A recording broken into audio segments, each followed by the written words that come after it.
ukuba ubuyile ecaweni lecawa siyenzele wena ukuba khange uye ecaweni ngoyena muntu esiyenzele yena lecawa icawa yabantu abangacawiyo iyaqala ke ngoku icawa yabantu abangacawiyo iyaqala namhlanje nase-ofisini yakho uThixo ukhona nasendlini yakho ukhona nasemotweni yakho ukhona nasegadini ukhona nakule ndawo uthi wena indawo engafanelekanga abantu balala kopipe ukhona kula pipe uThixo mkhonze ngoba le icawa yabantu abangacawiyo icawa yabantu abangacawiyo iyaqala namhlanje mkhonze ngoba le icawa yabantu abangacawiyo tabathi ithuba ke sibulise kumntu wonke osibukeleyo kwiindawo zonke enisibukele nikuzo bazalwane sibulise kumntu wonke osimameleyo kwiindawo zonke enisimamele nikuzo siyanamkela ke kule yanamhlanje icawa yabantu abangacawiyo igama lam ke ndingusihle Bonani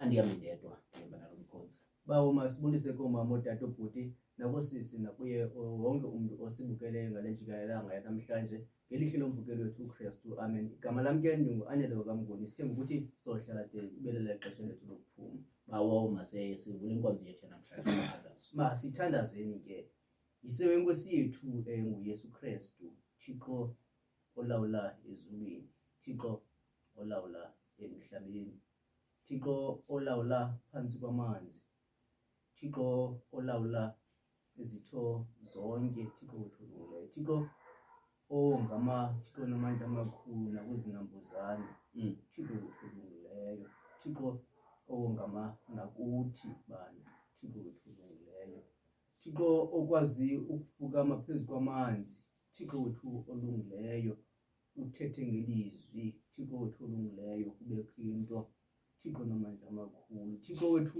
olungileyo okwazi Thixo wethu olamandla amakhulu ukohlukanisa amanzi Thixo wethu olungileyo kumanzi Thixo wethu olungileyo siza ke Thixo wethu olungileyo ngale njikalanga Thixo wethu olungileyo phambi kwethrone yakho Thixo wethu onamandla amakhulu sibulela Thixo wethu ukulondolozwa nguwe sibulela Thixo wethu ukuthandwa nguwe sibulela Thixo wethu inceba yakho engunaphakade Thixo wethu olungileyo sibulela Thixo wethu olungileyo usifihlile phakathi kwezinto Thixo wethu olungileyo sizibonayo nesingaziboniyo Thixo wethu olungileyo sibulela Thixo wethu olungileyo nangalo mzuzu usenguThixo wethu Thixo wethu olungileyo sibulela Thixo wethu olungileyo umane Thixo wethu olungileyo usithuthuzele kulileni kwethu Thixo wethu olungileyo sibulela Thixo wethu olungileyo umane usicudisa induma Thixo wethu olungileyo sibulela ke Thixo wethu olungileyo xa singena kule nkonzo Thixo wethu olungileyo nezinto Thixo wethu olungileyo Thixo namandla amakhulu ungakazenzi kuthi sinethemba Thixo wethu olungileyo kwasiyisikholwa ukuthi uyazenza wena Thixo wethu olungileyo sisondela ke Thixo wethu olungileyo enkonzweni yakho Thixo wethu olungileyo siza kuvila izwi lakho Thixo wethu olungileyo siza kuva ilizwi lamazwi akho Thixo wethu olungileyo thetha nathi Thixo wethu olungileyo kwenzela ukuthi sikuve Thixo wethu olungileyo lungisa Thixo wethu olungileyo inhliziyo zethu Thixo wethu olungileyo lungisa Thixo wethu olungileyo ingqondo zethu Thixo wethu olungileyo kwenzela ukuthi zikwazi ukwamkela Thixo namandla amakhulu ilizwi lakho Thixo wethu olungileyo ulungise Thixo wethu olungileyo nalapho kungalungi khona emakhayeni ethu Thixo wethu olungileyo ulungise Thixo wethu olungileyo nalapho kungalungi khona emisebenzini yethu Thixo wethu olungileyo ulungise Thixo wethu olungileyo nalapho kumnyama khona Thixo wethu olungileyo uvele wena Thixo wethu olungileyo kuba kuthetha ilizwi lakho Thixo wethu olunamandla amakhulu budede Thixo wethu olungileyo ubumnyama buvela ukukhanya Thixo wethu olungileyo Thixo namandla wonke siza ke Thixo wethu olungileyo phambi kobuso bakho sibeka umkhonzi wakho Thixo wethu olungileyo zothila ilizwi Thixo namandla amakhulu ilizwi lakho elisiqondisa indlela Thixo wethu olungileyo ilizwi lakho Thixo wethu olungileyo lingamendu Thixo wethu olungileyo sakutyhafa endleleni ilizwi lakho Thixo wethu olungileyo Thixo namandla amakhulu sakutshiswa Thixo namandla amakhulu ngamalanga Thixo wethu olungileyo libonakale lingumthunzi Thixo wethu olungileyo hamba ke Thixo olungileyo phakathi kwakhe Thixo olungileyo Thixo namandla amakhulu umsikelele umthamsanqelise Thixo namandla amakhulu ithi yonke Thixo namandla amakhulu into zakho uyithethe Thixo namandla amakhulu ibe Thixo olungileyo iqale yalolongwa nguwe Thixo olungileyo yabonakala ukuthi isilungele Thixo namandla amakhulu kwenzeke Thixo namandla amakhulu ichane noba umuntu mnye Thixo olungileyo noba Thixo olungileyo ayemchananga ngoku Thixo olungileyo kanye Thixo olungileyo umwisanga ngoku Thixo namandla amakhulu kodwa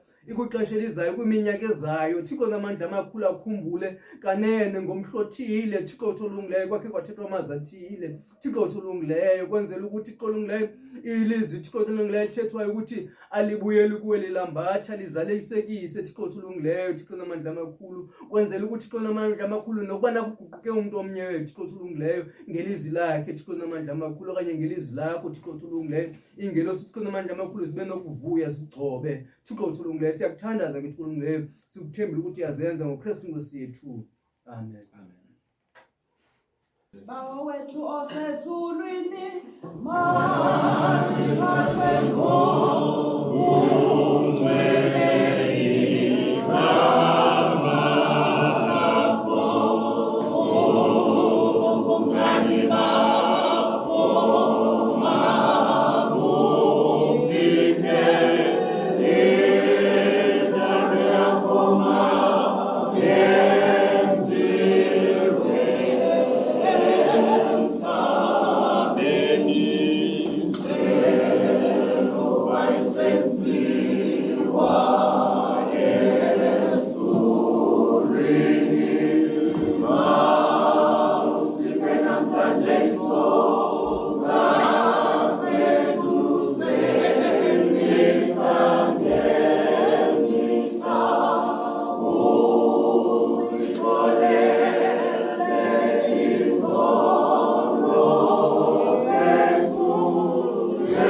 ke usanda ukusijoyina siyakwamkela kwicawa yabantu abangacawiyo.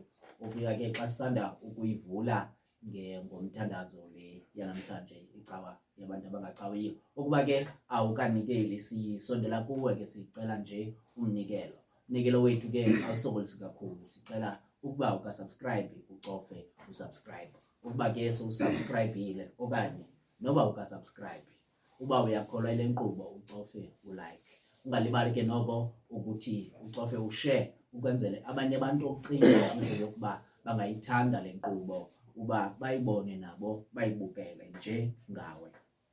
Kubalulekile ke into yokuba xa uhamba iindawo ezi ozihambayo ngexesha ozihamba ngalo uba ke kwavela ithuba kwancokolwa ngento esondele ecaweni nokuba abantu abayi ecaweni, uthi icawe yabantu abangacawiyo ikhona yona rhoqo ngentsimbi yesihlanu ngecawa apha ku-YouTube.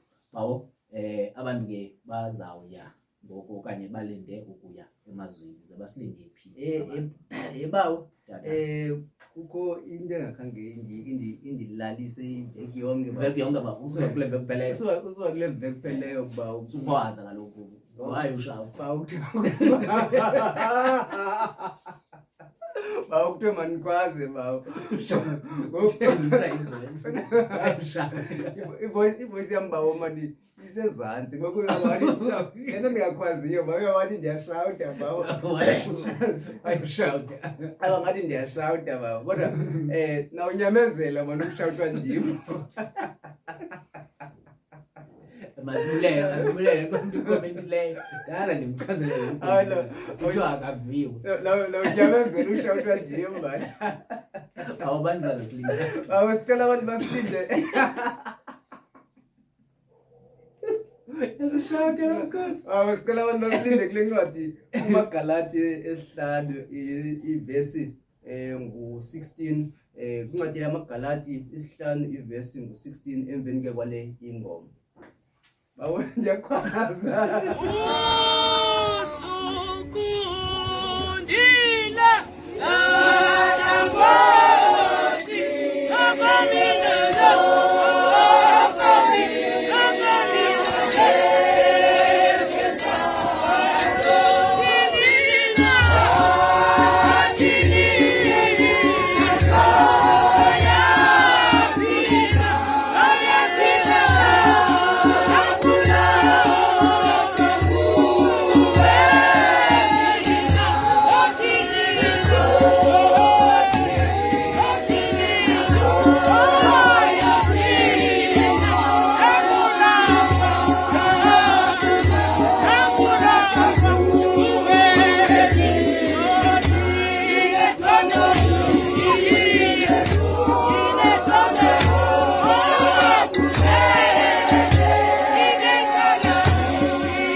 Sifumane ke ilizwi lethu lanamhlanje libhaliwe kwincwadi kumaGalati ngesahluko sesihlanu kwivesi ye-16 phantsi kwesihloko esithi ukukhokela komoya. KumaGalati chapter 5 verse 16, ukukhokela komoya. Ifundeke ke kweli hlobo. Kaloku ndithi hambani ngokomoya, naningasayi kuthi ke niyizalise inkanuko yenyama, kuba inyama ikhanuka ngokuchasene nomoya, umoya ke ukhanuka ngokuchasene nenyama. Ezo zinto ke ziphambene, ukuze ningazenzi izinto enisukuba nizithanda. Ukuba ke nikhokelwa ngumoya, aningaphantsi komthetho.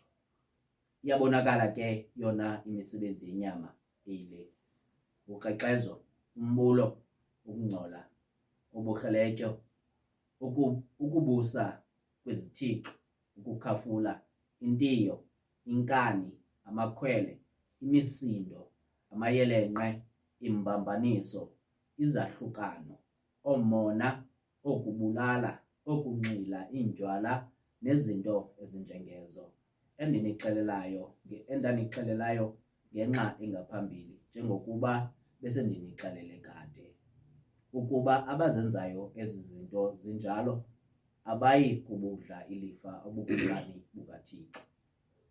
Ke sona esomoya esiqhamo luthando, uvuyo, uxolo, ukuzeka kade umsindo, ububele, ukulunga, intembeko, ubulali, ukuzeyisa. Akukho mthetho uchasene nezinto ezinjalo. Ke kaloku abo ke bakaKrestu inyama bayibethelele emnqamlezweni kunye neminqweno neenkanuko zayo. Ukuba sidla ubomi ngokomoya, masihambe nokuhamba kwangumoya. Masingabi ngabozuko olulambathayo, sithelekisana, simonelana. Eli lilizwi lenkosi. Nkosi mayisikelele ukufunda kwelizwi layo ngoYesu Kristu ngoku naphakade. Amen. Amen.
Nkosi, ndithembe wena mandingaze ndidanise. Siphinde ke sibulise bazalwane kumntu wonke osibukeleyo, kumntu wonke osimameleyo ngelihle igama lomfeni umvukelo wethu Yesu Kristu. Amen. Amen. Sikwincwadi ke kumaGalati ngesahluko sesihlanu pha uqala kuverse 16 ukukhokela komoya. Ke ba umnguni ndiyacinga into yokuba uba bekuthiwa mandibeke umnwe tata, ndizawubeka umnwe pha ku-22 23. Ke sona esomoya isiqhamo luthando, uvuyo, uxolo, ukuzeka kade umsindo, ububele, ukulunga, intembeko, ubulali, ukuzeyisa. Akukho mthetho uchasene nezinto ezinjalo. Ke bawo apha uPawulos xa ndimmameleyo ingangathi ubukruquka ngabantu bomthetho. uSirayeli ngula okanye amaKrestu ngamaKrestu alandela indlela kaSirayeli. uSirayeli ke ngulowa wakhutshwa nguMoses emkhupha eyiphutha endleleni eya ezweni elibaleka amasi nobusi. Kulapho kwaqala kwavela khona umthetho, ngoba abantu ingangathi babengenayo order ethile. Kwavela umthetho olawula abantu. Okay. Ukwenzele abantu xa betyeshile emthethweni bafumane iziphumo zomthetho. Ingangathi ke ngenxa yokuba abantu bazawuhleli bengabantu, ekuhambeni kwexesha abantu baye bemane beyimodify imithetho ukwenzele isute ikumkani yelo xesha. Ukumkani ingangathi bezibekele wakho umthetho baze nabanye balandele lo mthetho. Kuthiwe lo mthetho usekeleselwe ezibhalweni zikaMoses, ngoko wonke umuntu uyanyanzeleka alandele lo mthetho. Ingangathi akujongwa nemeko ekwakuphilwa kuyo ngelaa xesha, kufoswe izinto zabantu bexesha elithile kubantu bexesha elithile. Into ebangela abantu babe nongquzulwano ngoba ekuhambeni kwexesha abantu bayafuna ukukhangela into yokuba umthetho othile ingaba usakwazi na ukuma ngeli lethu ixesha. Ngoba mhlawumbi xa sijonga thina bawumnguni siphila kweli lethu ixesha, obawo omkhulu babephila kwelabo ixesha. Ingaba umthetho wabo owawujonge mhlawumbi emahashini nasemadonkini singawusebenzisa na kwixesha lethu apho kukho imoto neenqwelontaka kusini na? Ngoku ngenxa yokuba umntu obambe umthetho uzaba ngumntu osendaweni ephezulu, uzawunyanzela umthetho. Mhlawumbi ngamanye amaxesha izaba ngumntu omdala, uzawunyanzela umthetho ngale ndlela kumele awunyanzele ngawo. Ngoku ingangathi uPawulosi ukruquke ngabantu abanjalo.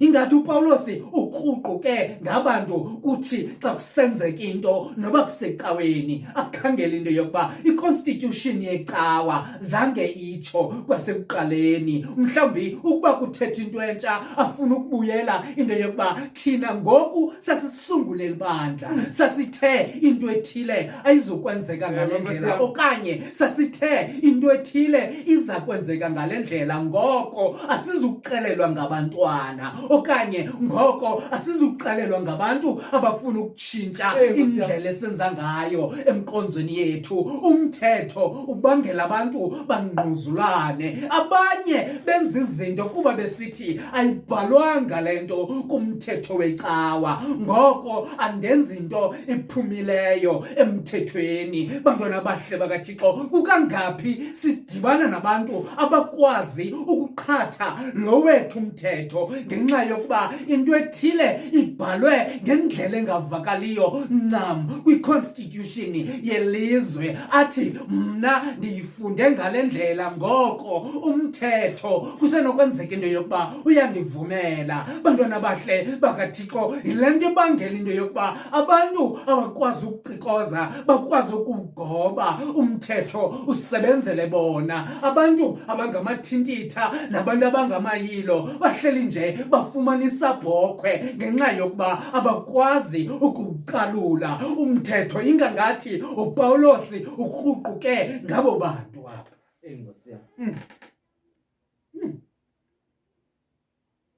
Ngoko uthi abantu aba babangahleli nje babotshelelwe ngumthetho. Bantwana bahle bakaThixo, ngoba umthetho bawumnguni unento yokwenza nenyama. Bantwana bahle bakaThixo, umthetho unento yokwenza nento efunwa ngabantu. Ingathi ngamathuba amaninzi umthetho yinto enokwenza nezinto ezifunwa lihlokondiba. Bantwana bahle bakaThixo bamane bezimela umthetho, into yokuba umthetho uthi abe umntu esophula inhliziyo zabanye abantu okanye esophula imiphefumlo yabantu abe esithi umthetho uyandivumela. Nangathi uPawulosi ukruquke ngabo bantu eveza le nto nje, uveza into yokuba abantu bazawusoloko betsalela enyameni ngoba inyama isitsalela kwelayo icala. Bantwana bahle bakaThixo, abantu abawaziyo umthetho bawumnguni xa ubajonga ubajongisisa, zikhona izinto abazenza emva kwecango kodwa ibengabagwebi bokuqala ekuhleni xa bebona abanye abantu. Bantwana bahle bakaThixo, ingangathi ungalamini uYesu waphathelwa unkosikazi ofunyenwe okrexeza, amadoda athi umthetho uthi umntu onje makaqulutywe ngamatye. Bantwana bahle bakaThixo, ngenxa yoba eyiqonda uYesu le nto wathi andigwebi, kodwa ukuba wena awuzange wasenza isono gibisela ilitye lokuqala. Baqala abantu batyiwa zizazela zabo, abantu abawaziyo umthetho, abantu abaqinisekileyo, kunjalo nje abantu abahle ngokomthetho phakathi kwabanye abantu. Zavela izinto into yokuba izinto zabo zasekhusini ziyabazi, babuya umva ngenxa yokuba umthetho awusiso isisembululo kuThixo. Nkosi yami. Kukangaphi bawumnguni, kukangaphi bawumnguni sithatha okanye simane sisothuka simamela into yokuba umfundisi noba ngutishala okanye umntu ophezulu ekuhlaleni uye wahlukumeza umntwana omncinci. Bantwana bahle bakaThixo, kukangaphi sisiva abantu abawaziyo kunjalo nje nabawufundeleyo umthetho behlukumeza abantu abacinga into yokuba abanamandla. uPawulosi ukruquke ngabantu abanjalo namhlanje. Uthi ingangathi uthi kungcono into yokuba sikhokelwe ngumoya, ngoba umthetho lo usibangela sibe nendawo zokuzimela, senze izinto kuba sicinga umthetho usithethelela phakathi kwabantu, kanti phambi koThixo awusithetheleli. Ngoko kulungile into yokuba sikhokelwe ngumoya. Ngoba umoya bawumnguni, ngoba umoya isiqhamo somoya luvuyo, luxolo. Isiqhamo somoya kukuzeka kade umsindo. Kuyithi loo nto umntu okhokelwa ngumoya bawumnguni ngumntu okwaziyo ukumcingela omnye umntu okanye ngumntu oyiqondayo into yokuba into endiyenzayo ingamosha kwelinye icala, athule ukunyathela, amane zibuza into yokuba ingabi isazela sam siza kuthini ngoba lo mntu ukhokelwe ngumoya. Nkosi yami. Xa ukhokelwe ngumoya uyakwazi nokubona inyama xa itsalela enyameni, ngoba ukrekrezo okathetha ngayo okanye ukukhafula okathetha ngayo kuxa inyama itsalela enyameni. Mangaphi bawumnguni amadoda aqale ezantsi engenanto kodwa anomonde athatha mhlawumbi namakhosikazi apha endleleni bazama ukukha ikhaya. Bantwana bahle bakaThixo, umntu akhe abe nomonde azame afuneke abe nothando akukhulisa abantwana, kodwa zithi izinto zakhe zakulunga awubona izinto zomhlaba into yokuba ingangathi zilula, inyama itsalele enyameni kuqhekeka ikhaya ngenxa yokuba umntu ukhangele ubuncwane behlabathi, inyama yamsusa kwinto ebezama ukuyokha. Nkosi yami. Ingangathi bawumnguni inyama iyachitha kodwa umoya wona uzama ukwakha. Ngoko xa sinokhekelwa ngumoya izinto zethu mhlawumbi zingakwazi ukuqala zakheke. Mhlawumbi simane sizibuza into yokuba kutheni izinto zam sihle nje zichithakala. Mhlawumbi kumele sizibuze kusenjalo bantwana bahle bakaThixo into yokuba kutheni ingangathi ndilandela inyama amathuba amaninzi. Ingaba xa kukho into evelayo engangathi mnandi ekulibalisayo into yokuba ufuna ukwakha ntoni, ingaba uyakhawuleza na ukujonga loo nto? Bantwana bahle bakaThixo, ingaba uyakhawuleza uqhwetyela izandla okanye ingaba uyakhawuleza ufuna ukuncunyelwa ngabantu abaninzi ibe le nto uyakhayo uyilibele? Nkosi yami. Inyama itsalele enyameni. Inyama itsalele enyameni. Xa inyama siyivumele into yokuba itsalele enyameni, into zama ukuyakha bawumnguni iyachithakala.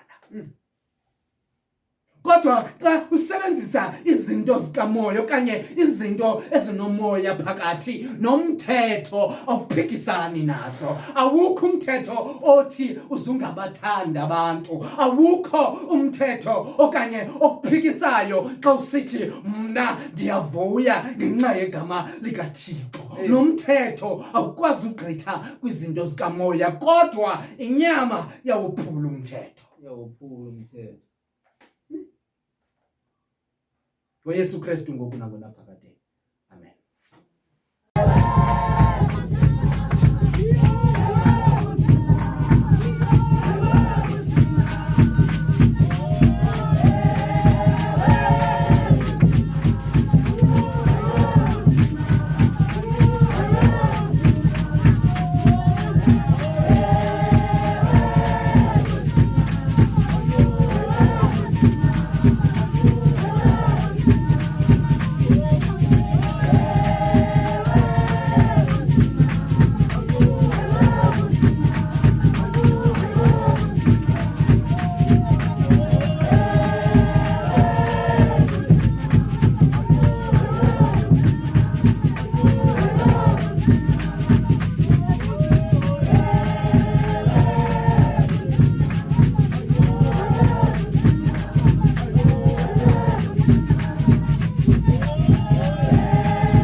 bawo siza kuwe ke ngokubawo.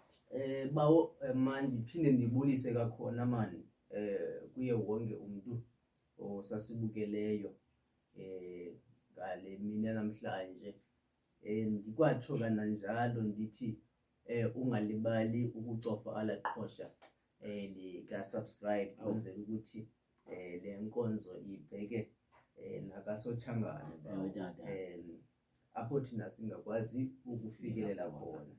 Kodwa ke bawo sikule ncwadi ke ibiseyifundiwe ndinqwenela ukuthatha la vesi ka 25 25 ukuba sidla ubomi ngokomoya masihambe nokuhamba kwangokomoya.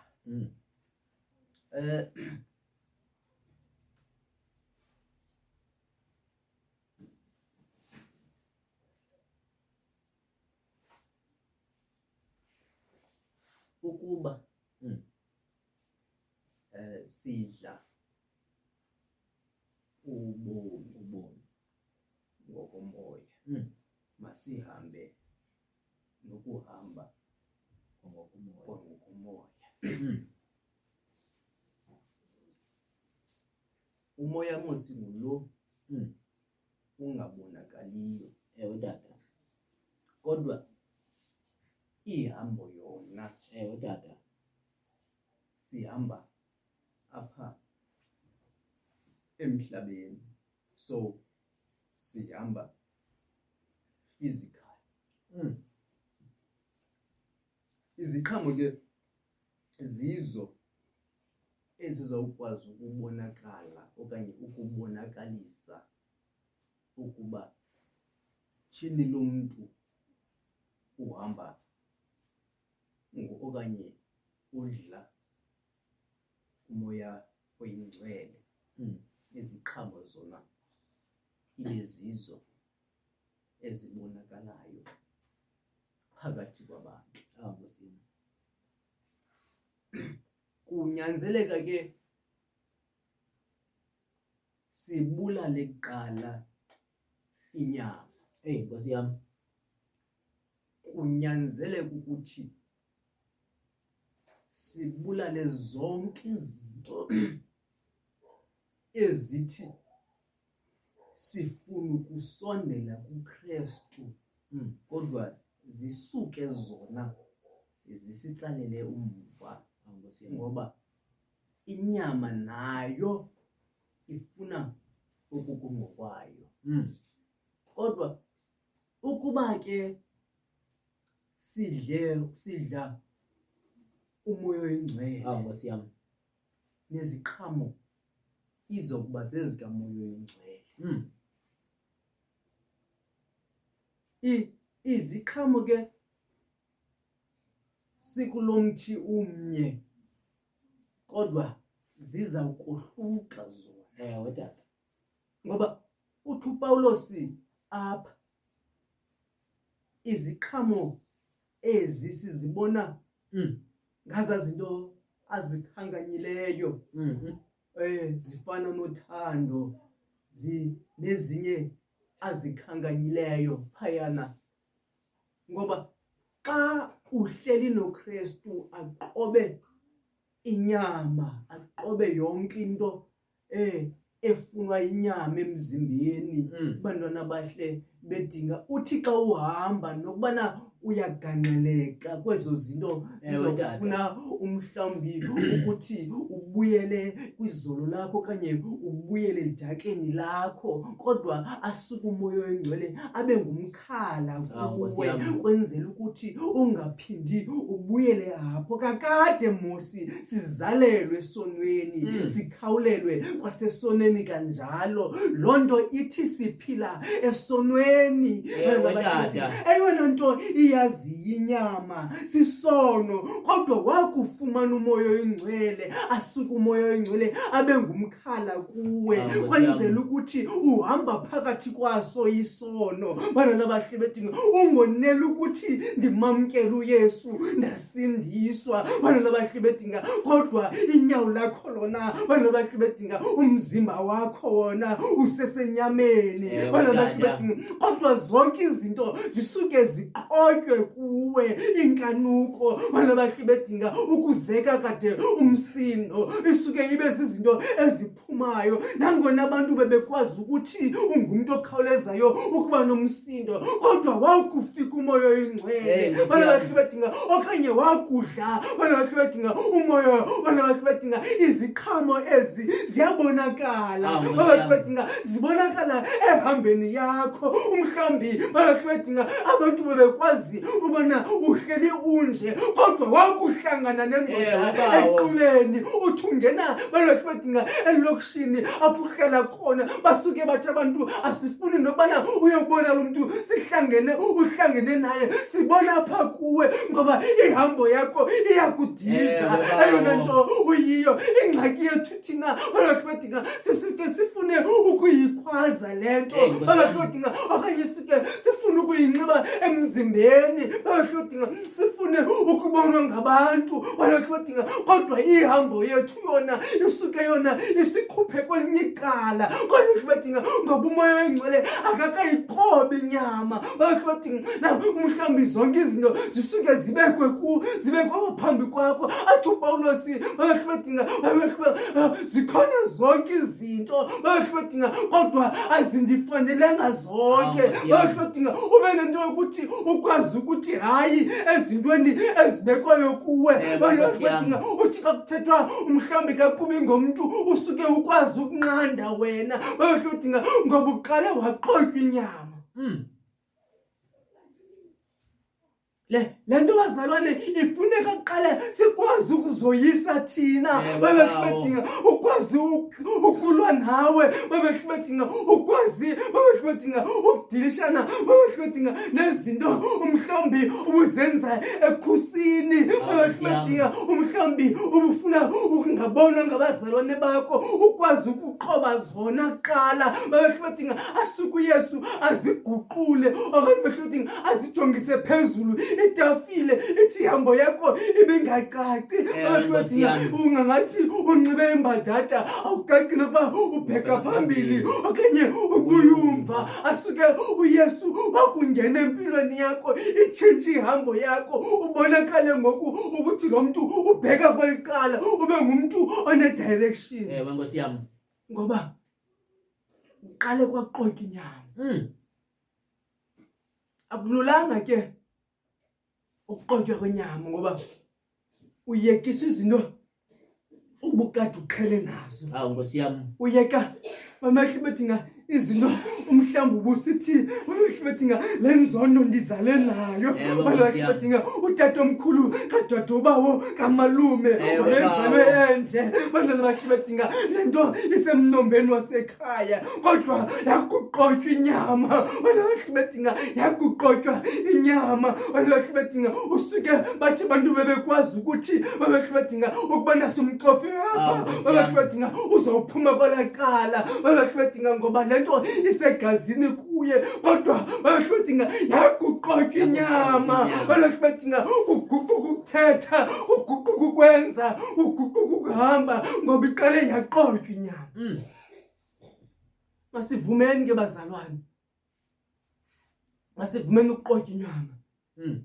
Masivumeni bazalwane uqale kufa izinto ebesingafuni ukuthi zife, kwenzela uThixo azokuhamba, kwenzela ukuthi abantu umhlambi bebesithi bana soze bangene kwelivangeli, bangene ngenxa yakho, bangene ngenxa yami, ngoba baqalile ubabona ukuthi tshini balahle bethi iyakwazi ukuyekeka into ethile, balahle bethi iyakwazi ukuyekeka umona, balahle bethi iyakwazi ukuyekeka ukreqeza, ziyakwazi ukuyekeka nezinye izinto. Balahle bethi usuke lo muntu wanothando, zisuke izinto zakhe zaguquka zantsha. bana bakhe badinga umhlanga ubusaziwa uyile nto uyiyo, bana bakhe badinga ungekho, bana bakhe badinga nabazali abanqwenele ukuthi abantwana babo basondele kuwe, bana bakhe badinga ngoba abantwana bakusondela kuwe uyabaguqula izimilo zabo nokuba bebelunge kangakanani kodwa bakuhlangana nawe bayaguquka, kodwa wakuhlangana nomoya oyingcwele, bana bakhe badinga noba uhlangane naye kwephi, bana bakhe badinga ihlwele kodwa isuke kuguquke, bana bakhe badinga bathi abazali mani ngenene nangenyaniso uyakwazi ukuguquka umntu ngoba sibone kunyana nentombi kabani, bana bakhe badinga ihlangene kunoThixo ngenene nangenyaniso ngoba babona ihambo yakho. Osiyami. Nisikelele ke uThixo bazalwane, nithamsanqelise ngokude kwesephakathini. Amen. Amen.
Akukho mthetho uchasene nezinto ezinjalo. Bawo ngoku sasifunda ngozasifunda pha high school. Ewe baba. Iswazi athi ke xa beyikhumsha corporal punishment. Iswazi Hayi baba. lalingavumelekanga ngokomthetho. Iswazi langavumelekanga kwa kwilya lethu ixesha. Baba. Uyisikweliti zabanye abantu. Kodwa iswazi tata kwelya lethu ixesha abazali bethu bebesithi xa emosha udibanise noswazi. Mhlawumbi ke angaxoleleka ngoba badala aba bantu babesifundisa. Kodwa ke ngokubethwa ngela xesha. Ndithetha le nto ndizama ukusondela kwinto ethi umntu onothando okanye umntu ohleli nje evuya, umntu othobekileyo kudla ngokuthiwa lo mntu unomoya omhle. Umntu onobulali okanye umntu ozeka kade umsindo kudla ngokuthiwa lo mntu unomoya omhle ngoba kuthethwa ngobuyena okanye ngesiqhamo somoya okanye sokuphila ngomoya ngoba lo mntu ngumntu obakhathaleleyo abantu. Isilungu bawo, isilungu asifundiswa ngumama Marhambana. Ukuba uyakhumbula kakuhle, umama Marhambana engengomntu obethayo. Mama Marhambana bawo engengomntu obethayo kodwa eklasini yakhe ayeyona zeklasi kwakumnandi ukuba kuzo ngenxa yomoya omhle owayenawo umem ngela xesha wayesifundisa isilungu. Nejokes ke owayemane zichaza azizuzithetha apha ngoba akumelanga ezinye izinto zigqithe ziye ebantwini. Kwakuba mnandi eklasini kodwa kukho ngamhluthile bawo kwakumele sifunde iincwadi. Kwakumele sifunde iincwadi bawo asayifunda siliqela. Asayifunda siliqela.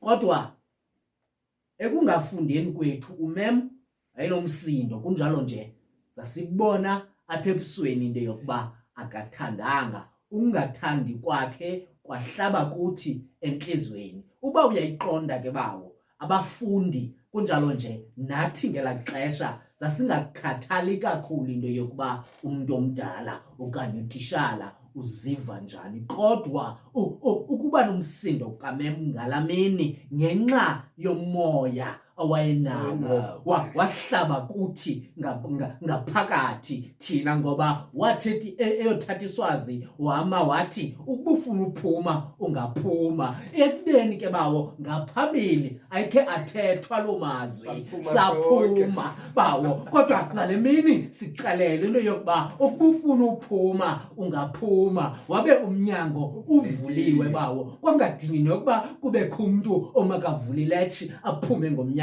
Sasondela kuba sisoyika ubethwa samaphanga semnyango.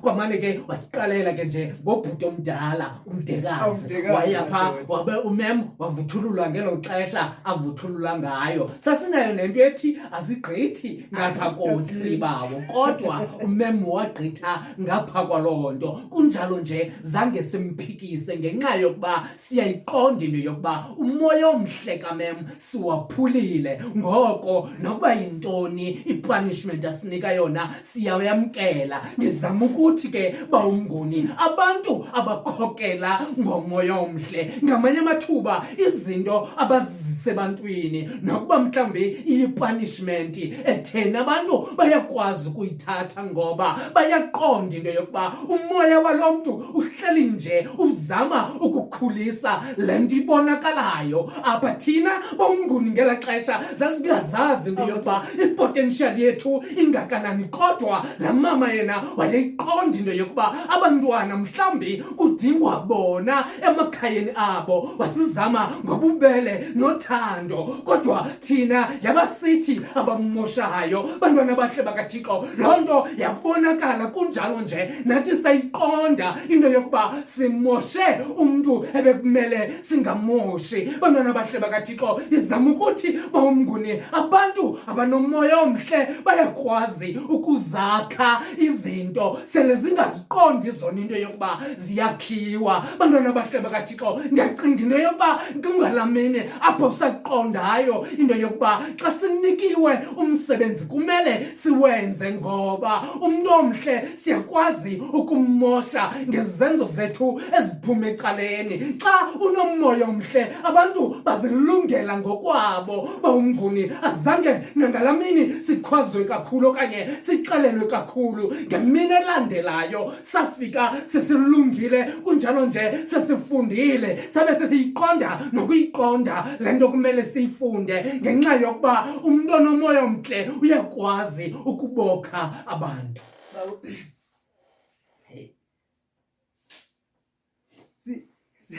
Sinengcwelerha bawo. Ewe tata. Yabo uverse 24 uyazibalula. Uthanda uvuya uxolo nobubele ukulunga intembeko ubulali ukuzeka kade umsindo nezinye uyazibalula bawo kodwa kukho abantu literally baleli ngomqolo emangcwabeni ngenxa yezizinto kukho abantu abazingqwelerha abathi hayi man nangamanxeba kukulunga kwami ade athumnye umuntu uqolo lwami intembeko yami bayithatha abantu bayenza into engento andikwazi nokuthini ngoku ndaphuma nasemsebenzini ngenxa yokuthi ndandilungile ndafaka ubani emsebenzini ewe bawo bana abahle bedinga kukho abantu namhlanje abathi ndandisiya nezilwele kuyo indlu yakho ehlele kamkwendlu namhlanje ngenxa yokulunga kwakhe ngenxa yokuzeka kwade umsindo wazibone ngaphandle kukho abantu abangenamakhaya ngoku bana bahle bedinga uthe efaka ichomi yakhe endlini yasuke yamkhuphela ngaphandle emzini wakhe kukho abantu ngoku abaleli bana bahle bedinga ekamkwendlela ngoku sithethayo nje bana bahle bedinga bakhutshwa okanye benziwa zihlobo zabo ababezithembile bana bahle bedinga kodwa nawe umhlawumbi uzibona uyingqwelerha ngoku ngenxa yokulunga kwakho uthi bona ayikho kwalento ithethwa sisibhalo ayikho kwalento ithethwa ngaba bantwana kodwa ayikho into ekhasene nalomthetho bayeke bawudlavula umphefumulo wakho bayeke bayidlavula inyama yakho sizowutsho namhlanje kodwa likhona ixesha bayohlwedinga apho khona umoya kaThixo azofika azosule zonke ezo zinto babezenzile ngawe bayohlwedinga umhlawumbi negama lakho elalini umhlawumbi negama lakho bayohlwedinga esikolweni emsebenzini awukwazi uhamba bayohlwedinga awukwazi noyophungithi uthethwa ngawe bayohlwedinga ungenzanga nto bayohlwedinga kanti abantu bayohlwedinga bamile ngegama lakho elibi kodwa ayikho umthetho ochasene nezi zinto zikuverse 22 bayohlwedinga ngexesha elifanelekileyo uThixo uzakubonakalisa ekunyusa ngoba ayikho into echasene nezi zinto bawo njengoba ndikumamela uthi abantu baye babezingqwelerha ngenxa yokulunga kwabo lento ibangelwa ngaba bantu bakweza vesi zingenxa aba bantu bamayelenqe bawo aba bantu banyuka ngabanye abantu bawo aba bantu babonayo into yokuba ingathi ulunge kakhulu umngoni kunjalo nje ndizawusebenzisa okwakulunga kwakho kwenzele ndinyuke apha kule leri yokuphumelela bantwana bahle bakaThixo akukho abantu bawumnguni abikwindawo eziphezulu ngenxa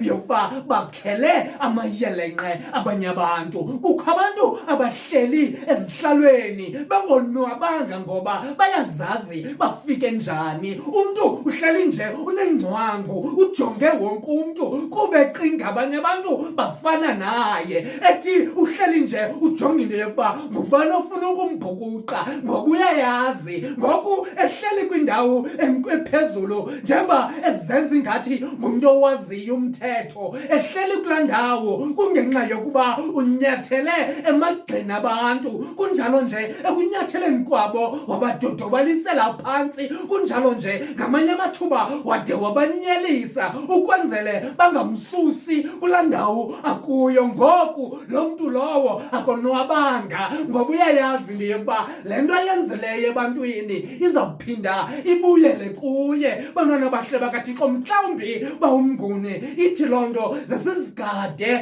izinto esizenza kuba sifuna ukwanezisa inyama ngoba zizawuphinda zisibuyele ngubani umntu bawumnguni onofuna ukusebenza nawe esazi into yokuba esisihlalo kuso osifumene ngokwakhela abanye abantu amayelenqe kunjalo nje mhlawumbi ucele kuloo mntu into yokuba khandincedise siwise ubani ukuze ndizongena ngubani umntu ozaba ngentla kwakho oza kuthemba into yokuba awunakumsusa yena bawo yazi aba bantu benziwe ezi zinto ngamanye amathuba umuntu obukeleyo Nkosi yami. athi uba ubumazi ubani. Nkosi yami. Ukuba ubumazi ubani ubungasoze okanye uba ubumazi labani wayizolo Nkosi yami. ungasoze uyenze lento kuye ngoba bantwana bakhe bedinga ebengoyiki uthatha igqudu lakhe adibanise indoda negqudu ebengoyiki ukhawuleza athathe umpu awubeke endodeni. Bathi abantu ukuba ubuyazi lento kanti bantwana bakhe bedinga umsindo wakho wabethelelwa emnqamlezweni kunye noKristu. Bathi abantu ababukeleyo unukuneza lo muntu bathi ukuba ubuyazi ubungasoze uyenze loo nto okanye ukuba ibingabonani wayizolo lona engabethelelwanga izinto zakhe emnqamlezweni ukuba inyama yakhe ibingabethelelwanga emnqamlezweni ubungasoze uyenze le nto. Uzolala unomsebenzi namhlanje uvuka ungenawo uzolala unabo abantwana uvuka ungenabo kanti ubonani wabethelelwa emnqamlezweni akasazilweli ngoku. Umane esithi xa ebheka endaweni yakhe yokuthandaza athandaze yena alwelwe nguThixo. Sizawuthi namhlanje sokuzilwela zikhona ezinye imfazwe engezizo ezakho bayeke bazenze zonke ezinye izinto. Impindezelo yakho yabethelelwa emnqamlezweni. Ewe siyayazi unawo amandla. Ewe siyayazi ukuthi unazo ne-resources zokuthi kwenzeke. Ungenza angathandi kuba wabethelelwa emnqamlezweni okanye inyama yakho yabethelelwa emnqamlezweni. Isuku sithi ingqondo sayifuna ukwenza kodwa inyama yakho ingakwazi ukwenza ngoba wabethelelwa emnqamlezweni. Wena awenzi nantoni na xa ubethelelwe emnqamlezweni, awuthethi nantoni na xa ubethelelwe emnqamlezweni ngoba uthi xa ufuna ukuthetha asuke izikhonkwane obethelelwe ngezo emnqamlezweni zisuke zikutsale mani. Sinento esitsalayo sasifuna ukuphindisa kusuke kuthiwe ayimunye ubani umhlawumbi uba ibintim kendiphindisile kanti abayazi ukuthi inyama yethu yabethelelwa emnqamlezweni. Ukhona silwelwayo thina simane sikhala kuthi awukhathalisi tshabalala ufundisi asuke aphendule yena ngoba thina asiziphenduleni kakethu inyama yabethelelwa emnqamlezweni. Asenawo amandla thina aqoqwa uPawulos lona ebeligoqa lemfa kodwa ngoku simbone sisulu samajoni. Bengingasondeli mntu uSawule ebesuka amonzakalise kanti inyama yakhe yabethelelwa emnqamlezweni. Asuke abayeke benze unothanda wakhe kanti uyayazi ukuthi ukhona okwindawo eziphezulu omphendulelayo. Masingavuma ukuthi uSathana asonzakalise. Uyayazi uSathana iweapons zethu usebenzisa ngazo kodwa xa sivumile uYesu abethelelwe nathi emnqamlezweni, xa sivumile inyama yethu ibethelelwe emnqamlezweni, zisenzeka izinto. Bathi bemka abantwana bakho bathi zisenzeka izinto ekhayeni lakho, zisenzeka izinto kuwe. Uthi sawufuna ukuphendula, sawufuna ukruquka, uthi bana kakade ndingumntu mna. Asuke uYesu akutsele emnqamlezweni ngoba inyama yabethelelwa emnqamlezweni. Asisaziphileli, sasiphiliswa umoya oyingcwele. Into enzama ukuyithetha, vuma ukubethelelwa emnqamlezweni wenzela ukuthi ezinye imfazwe ungazilweli ngokwakho. Ngoba umhlambi wakhe wazilwela ngokwakho. Ukunciphisa amandla kaThixo, unciphisa ukwenza kaThixo. Umhlambi impendulo ibiseyisondele. abantu bathi wasuka wona wazilwela uThixo wasuka ibuyisa impendulo yakho ngoba uyakubona ukuthi uyakwazi ukuzenzela ngawakho amandla. Asikelele ke uThixo asithamsanqelise uyasithanda uThixo bazalwane uThixo waKristu Nkosi yethu. Amen. Amen.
Dada, masinikele ke.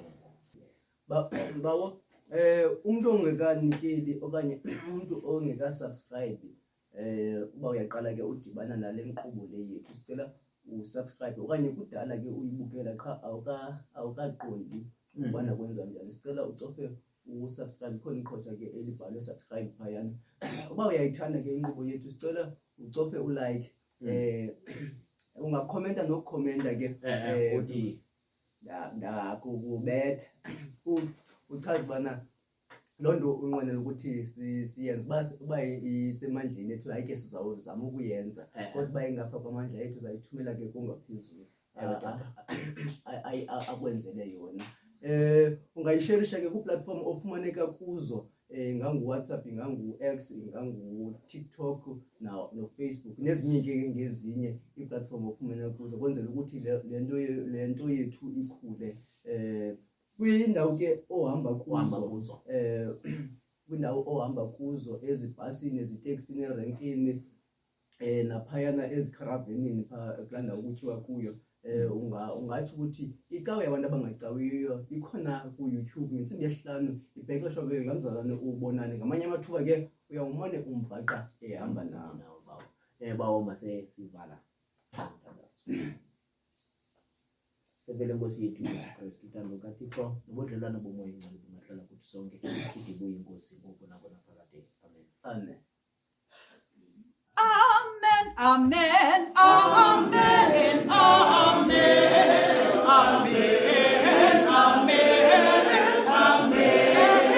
Amen.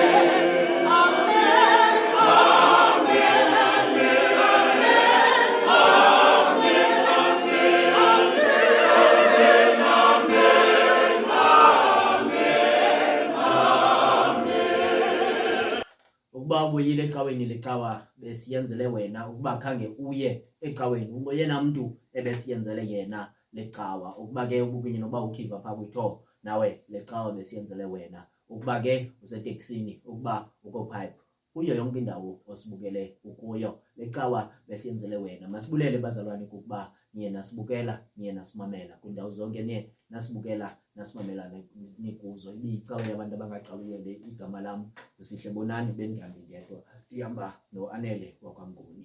Le yicawa yabantu abangacawiyo. Ningalibali ukuthanda uThixo, thandaza kaye Baba yethu. Baba yini enkosi. Baba yini, Baba yini, Baba yini.